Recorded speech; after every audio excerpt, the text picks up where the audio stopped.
So I bought a MetaQuest 2 in 2026. Do you think it was worth it? Today we're going to cover everything I love and hate about the MetaQuest 2. I actually got my MetaQuest 2 used at a pawn shop for about $150 Canadian, which if you ask me, actually isn't too bad of a price. I've seen these things going from anywhere from $200 to $250 used on Marketplace. So when I seen this in my local pawn shop, I was pumped. I actually even gave it a week to see if they'd knock down the price, but 150 was their lowest, so I took it. I was actually looking into VR for probably about a year and a half. I remember my buddies using the PS VR when it first came out, playing some roller coaster game they were telling me about, and I was super excited to hear about it. I really wanted to try it, but I just thought it was a little too expensive for what it was at the time. And then I remember hearing about the MetaQuest 2 when it released, and I was really pumped, but it was a little out of my price range again. So now that I found this for this price point, I really do think it was worth it. In my opinion, this thing is so capable of doing so many things, and a lot of things that people didn't know you could do on this, you can do. So most people know that VR is normally for video games, virtual reality, right? Well, this thing is actually its own standalone console. This thing is so capable, you can go ahead and play video games, watch YouTube, scroll through Facebook, look at Marketplace. One of the first games I played on this thing was a game called Thrill of the Fight, which is actually a really immersive boxing game, and I love it. It really helps me work up a sweat and get my blood flowing. Another thing I really like about the Quest is the controllers. They come with a wrist strap on it, so it doesn't get too crazy. You can let go of it need be. Goes on really easily, like doing the old Western with it. It fits really good in my hand. I really do like the way it is. As you can see, I do have a couple scuff marks from it. Like I said, I got this for $150 at a pawn shop. A pretty basic controller. You got two triggers. One I use with my middle finger, one I use with my index, a little thumbstick, and two buttons. I thought this little thing was a button, but it's actually just a resting pad for your finger, I guess. Who would have thought? Another really neat thing about the Quest is since it's a standalone console, you can buy your own games on their app store, Horizon Meta, or you can actually hook it up to your computer wirelessly. Another thing about the Quest is since it's a standalone, you can actually just download games straight to your console. However, you can also use it for PC VR. So you might have seen people playing Skyrim or American Truck Simulator. That's what I like to use it for. Ripping my big rig with the steering wheel and my shifter. Such a good time. That's why I bought this thing actually. But it has so many other uses. I find myself watching YouTube videos, scrolling Facebook, Instagram. I like to just hop in, see what people are doing, maybe go shoot a couple hoops, throw a couple paper airplanes. There's so many things you can do. There's so many different worlds. Another game I really like to play is Population 1.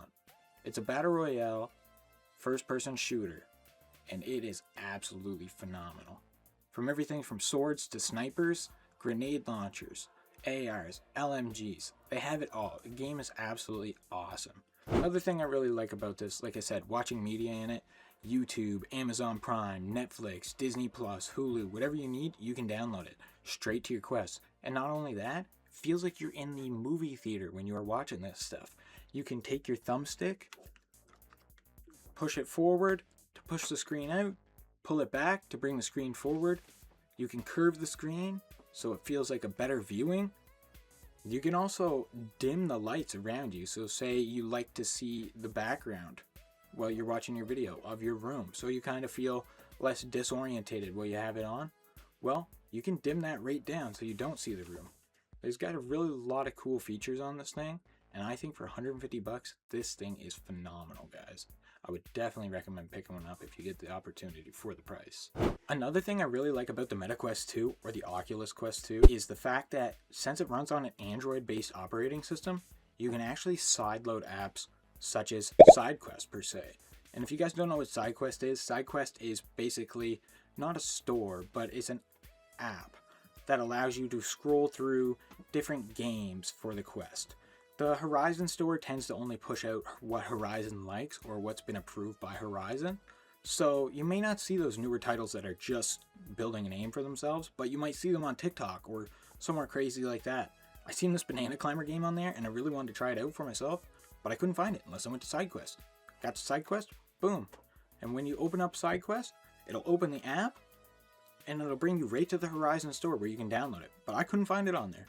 Just makes it so much easier to find things that you're looking for. Another cool thing you can do with SideQuest is actually the fact that you can download custom homes. So you might want a SpongeBob background, you might want an Elden Ring background, you might want aquarium background. They have them. Check them out.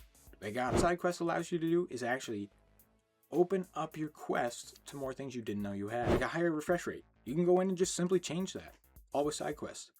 So if you guys want to go ahead and check out SideQuest, I'll leave the link in the below.